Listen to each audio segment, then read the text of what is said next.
Hi all, I am back and yes, different backdrop. I have used this backdrop in one other video. It is because I have not set up my screen in my other place at my actual house in the garage yet. So here I am. So this week I have a little bit of a different video for you all. I decided, and you may have seen some of these online, to do a story time. Now, some story times are a little extreme, a little fake. This is not a fake story time. I would make it slightly more exciting if it was, but it's not. Okay, so to begin my story. On the 27th of January, I drove to a shoot. There's like a night shoot in a place I won't say where. It was for an ad, and I was being an extra in the ad.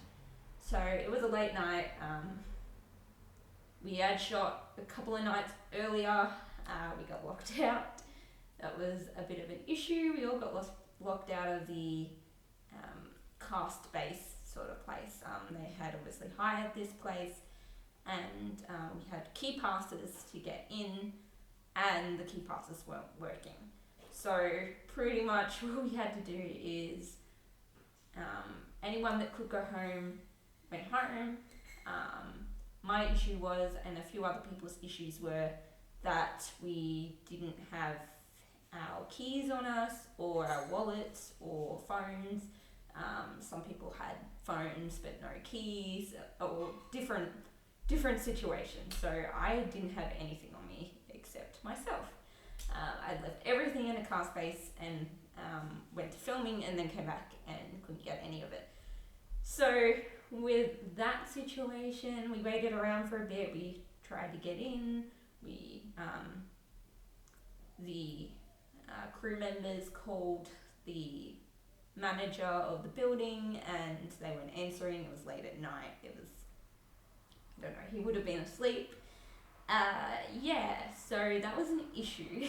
What ended up happening is some people just called Ubers for themselves, or a taxi, or had someone pick them up, or got a lift for someone that lived near them, or in my situation, and other people like me had to get someone else to get them an Uber and get home that way, which was a little weird to be in an Uber with nothing on you.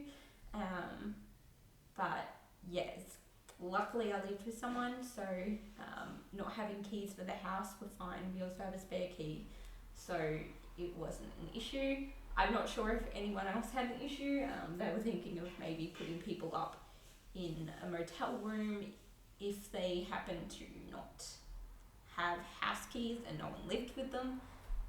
So I think they might have done that for a couple of people, but I'm not sure on that situation. But that was the first night. Then the last night of filming, so I did 2 nights. We finished, I want to say around 3. I'm not 100% sure, but we finished. It wasn't a long shoot. I didn't start till like 11 p.m.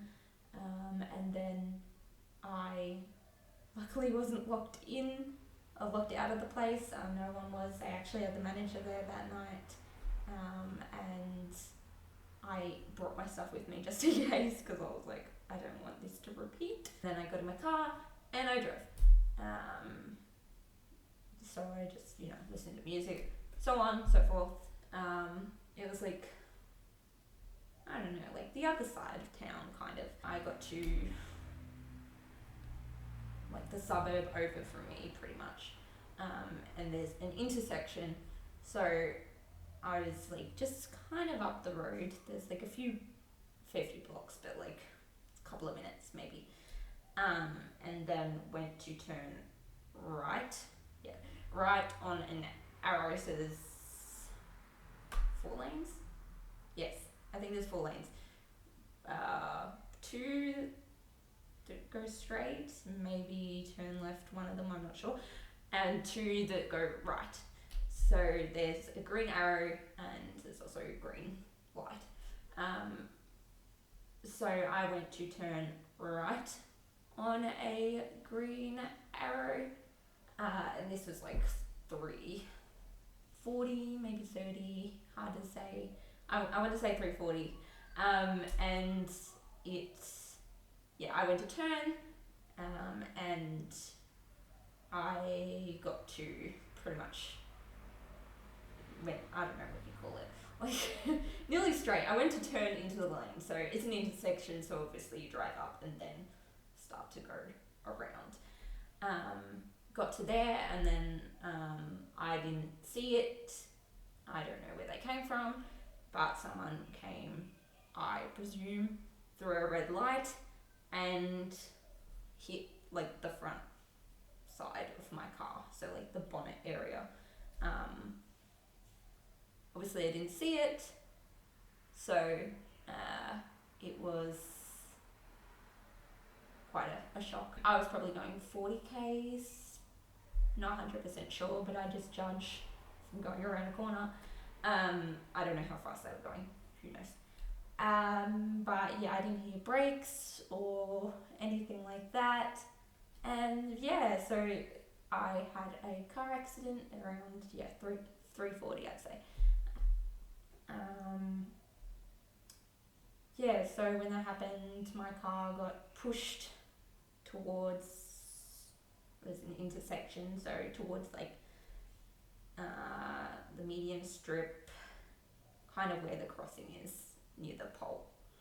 And the other car was more an intersection, just, I don't know, I think between the 2 lanes that turn. So then I got out the car, was in shock, the airbag had gone off. I was a bit sore in the chest, probably from seatbelt and airbag. I don't remember whacking my head, but who knows. And I don't know if the car span, I don't remember it spinning, but it was all a bit of a blur, and it was fast, and I'm not 100% sure what happened. Luckily I got out the seatbelt. The car wasn't too damaged, I guess, in a way. I managed to get open the door, so the door was a little kind of jammed on the driver's side, so I got hit on the passenger side, and yeah, the driver's side door was a bit jammed, so I managed to kind of pry that open. It was a little difficult, but it was fine otherwise. The other person was out of their car. They had a little red car that was more squashed in the front. No one's windscreen or any glass was anywhere. But yeah, their bonnet was a bit more squashed. My car didn't look too damaged, but then like, I don't know for sure how damaged it was. Yeah, it just like, it didn't look too dented, but at the same time, like, considering I had difficulty opening my door, which wasn't the side that got hit, I assume it had more damage than like I thought originally. I got out, I saw the other person. We were both, I think, in a bit of shock and a bit confused. It was my first accident. I don't know if it was the other person's. I think it was, but I'm not 100% sure. They were on the way to work. Apparently they worked on a farm, I found out. I don't know where, somewhere out that way. And then, I obviously was on the way back from like work. So I was a bit confused. I didn't know what to do. I decided to ring 000. I let them know what had happened, and they sent the police and the ambulance and the fire brigade. Whilst on the phone to them, there was like security people that must have been somewhere around the area. There was a few cars, so they like surrounded the area, the crash scene, I guess. And then I rang my brother, who was a bit panicked, I think. I was in tears and shocked. I guess I didn't know, what to do, and I was a bit confused. I rang my brother, who I live with, and told him what happened because he would have been expecting me home, and I don't think he got much sleep that night. And then the fire brigade came, I think. Oh, I don't know. It was, I think they came before the police, but I'm not 100% sure. So one of the reasons they came, obviously they kind of had to check the area, but I think the car that hit me had some sort of fluid, not a lot, but coming out the front of their car, and then like my car had a lot of fluid. I don't know, it was like all under both the length and width of my car, so that was all wet, and then a bit past it, so I didn't know what that was. Obviously they had to come and check to see what that fluid was. Then they had to like open my bonnet to check that. They had to pull the grill off because they couldn't really get the bonnet open, and then I don't know, they obviously didn't think it was too bad. I'm not sure what it was, but they put I don't know what they put. Is it like sand or like wood chips? I don't know. Sawdust. I don't know the situation, but they put that around because all the liquid is flowing into like the gutters and into the median strip area. So they just fixed that, and then people swept up some of the bits of plastic, metal, whatever the hell was on the ground. And then the police were there, and they asked a bunch of questions about what happened. Asked if I went through a red light, which I said I didn't. I said I had the green arrow. Obviously the other person said they had the green light. So a bit of conflicting stories there, which we're still kind of trying to solve.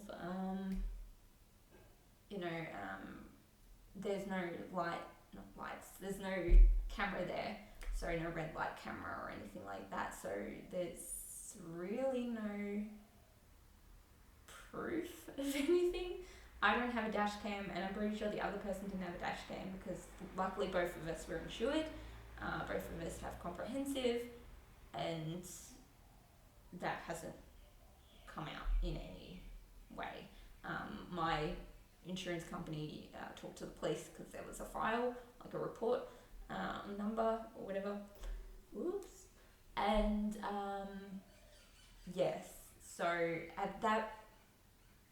at this point it is considered my fault because I don't know, they've deemed I've turned right on a red arrow, but I've done an internal inquiry within that, so hopefully, because both of us are claiming opposite things, and from my recollection it was green,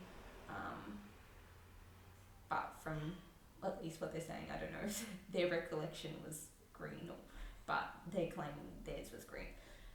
So there's that, and that was kind of the night of the accident. The ambulance came. They asked how I was feeling.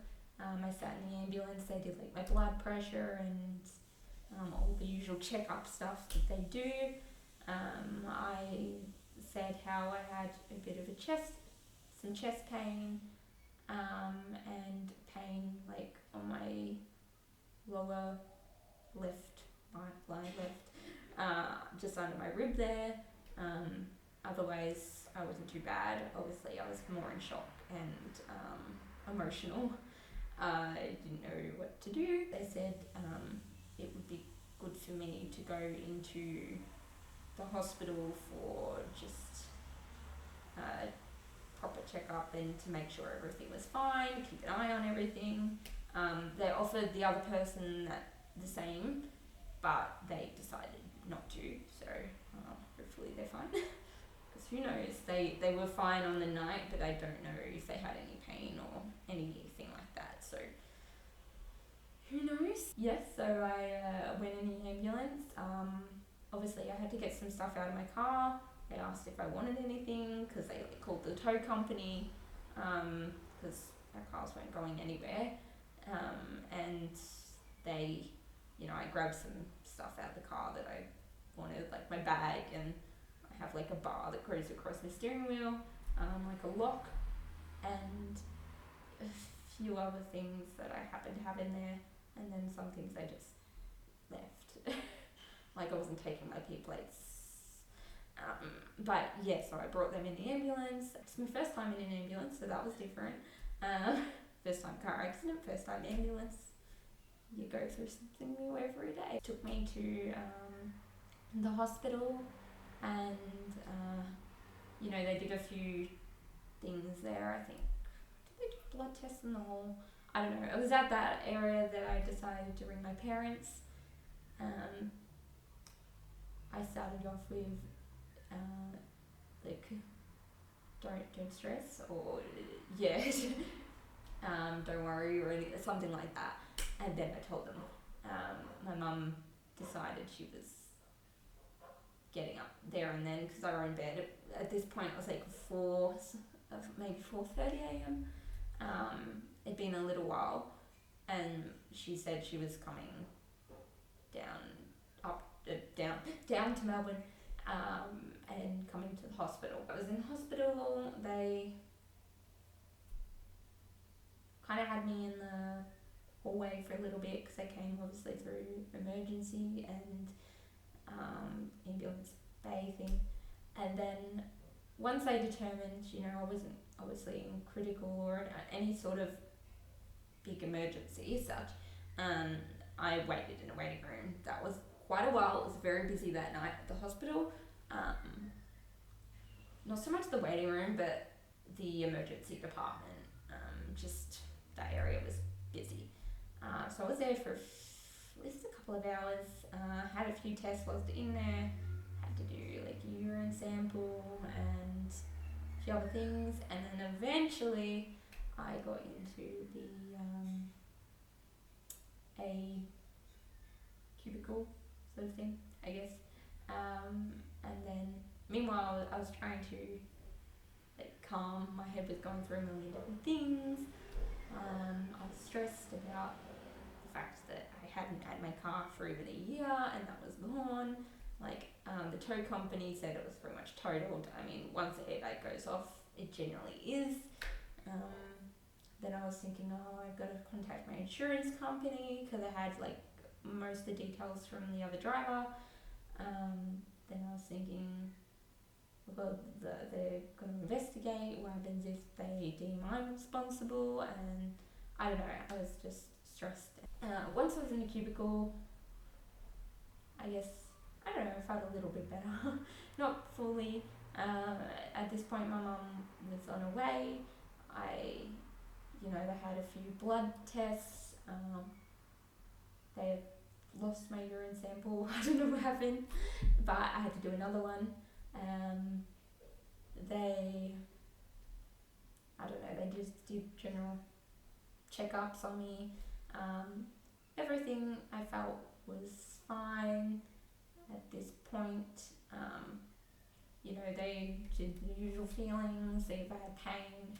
I had the same spot that was sore, so they decided to, when they could, get me into a CT scan to just check out what that was, because I think they said the spleen is around that area and that can have effects. I had a bruise just under my belly button. I was wearing a belt that night, pants belt, and it had a big round buckle, so I'm pretty sure that's what that was from. Obviously not a good time to have that on in a car accident, but yeah. So they noted that down. I had a couple of small bruises just under my boobs, but mostly fine. Obviously I wasn't bleeding or anything like that. My mum arrived. Mum was stressed. I was still very emotional. The ambulance actually gave me tissues because I was like crying in the ambulance. So I got the box. I still have the box. Thank you, ambulance people.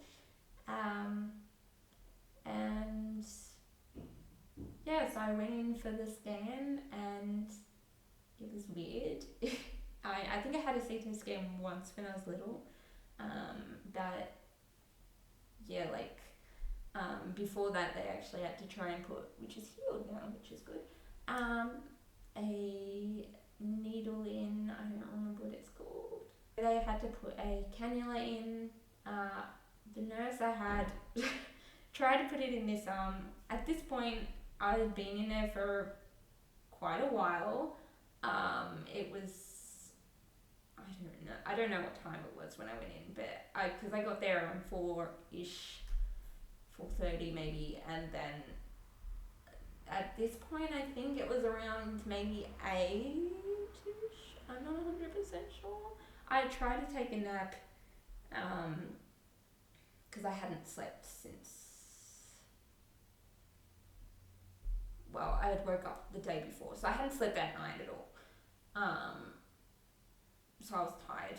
I was kind of hungry at this point because I hadn't eaten, and I hadn't really I had a bit of water, but like I had to do a couple of urine samples, so I peed a lot, and I hadn't really drank a lot of water. So she was struggling getting the cannula in.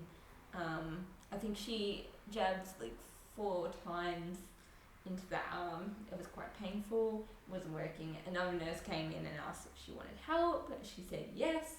The other nurse went to the other arm, and because she was like, oh, my veins weren't really standing out, I guess. And then she put the cannula in that arm. She got it in the first time. Luckily, still hurt a lot, but yeah. Eventually, this arm like bruised up a hell of a lot, and I had like 4 jab marks. But it's better now. Yeah, and then I had another nap where I tried.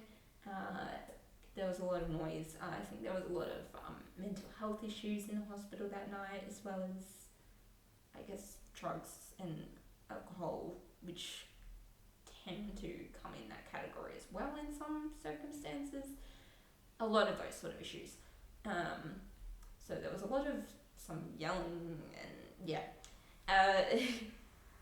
But eventually I went in to get my CT scan. That was weird. They connected like a fluid. It kind of feels like you gotta pee yourself with that fluid. I don't know how to describe it, at least for women. I don't know what it's like for men. She kind of warned me before that, and that you can get like a weird taste in your mouth, and it was very weird. Going in, it's kind of like a warm feeling. It's just, yeah, odd. But yeah, they did that. Then I obviously went back to my cubicle, laid in there for a while. I don't think we got out to like, I want to say 10 a.m-ish. Might have been a bit later, but I'm not 100% sure. And yeah, because at that point, after they got results of everything came back fine. So then I was able to go home, which I was kind of thankful for. At this point, I thought I might have had another shoot for the same ad that night. So I was a little stressed. I didn't have a car. I was injured. I was like, oh God, this shoot has been bad luck. Part of me doesn't want to go again. But that ended up then not needing us for that last night. So that was somewhat of a blessing. I went back to mine, obviously still emotional, a little sore throughout the day, and the next couple of days I found like more bruises. So I had some bruises on my upper right thigh,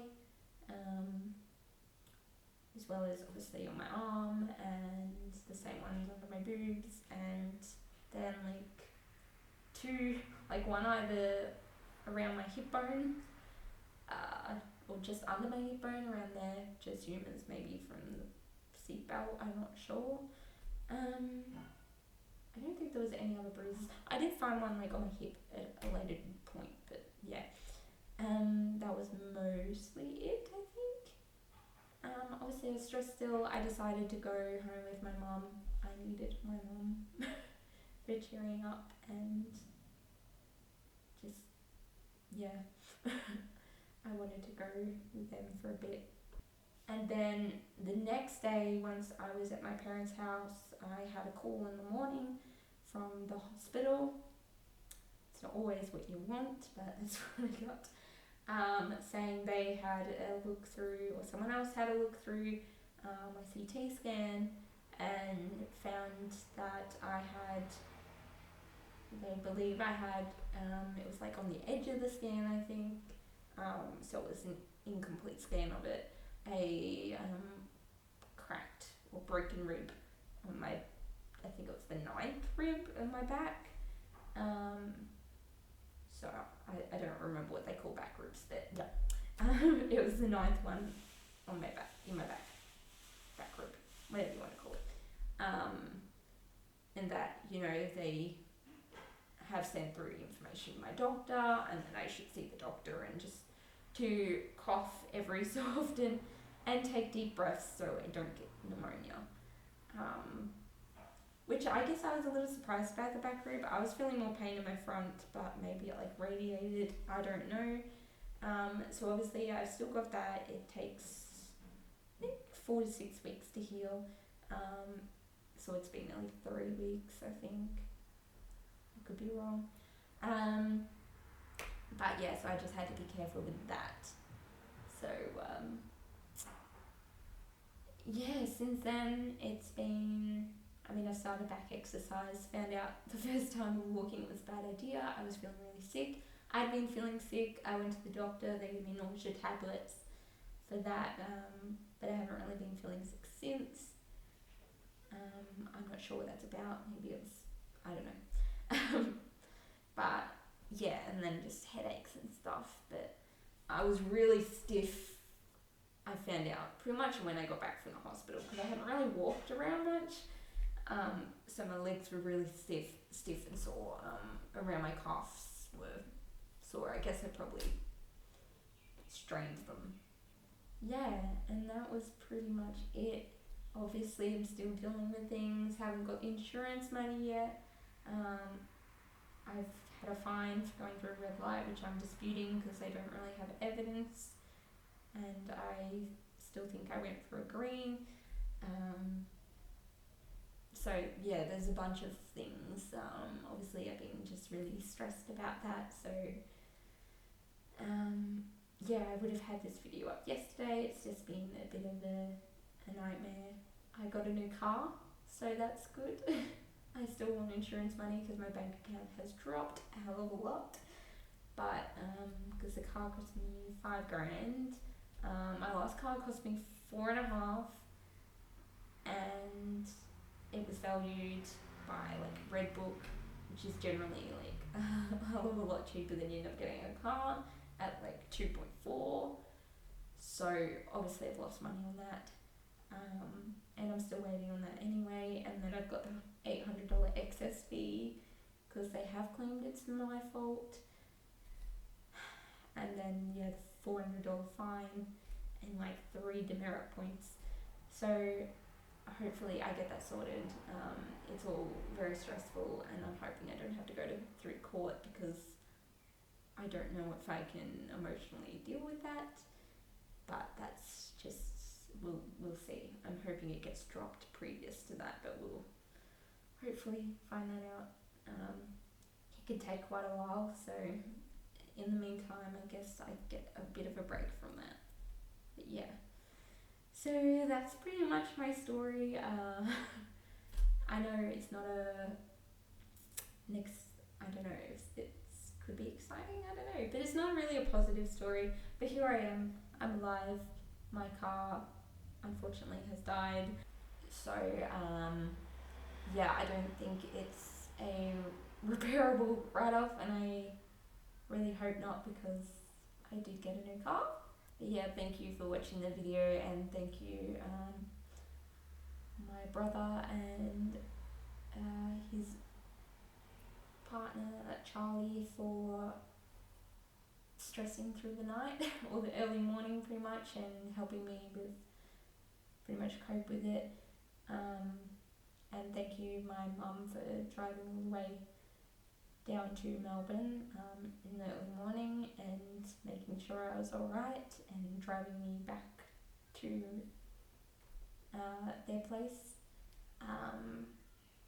And yeah, thank you my dad for also helping me through and find a car and try and deal with the aftermath, I guess, of everything. So thank you everyone for that. And thank you for watching this video. I hope you enjoyed this story that's full of anxiety, and it wasn't very positive, but you know, thank you anyway. But yeah, if you do have a story about a car crash that has happened to you, or maybe someone you know that you're willing to share, please share it down below. Or you can message me if that feels better.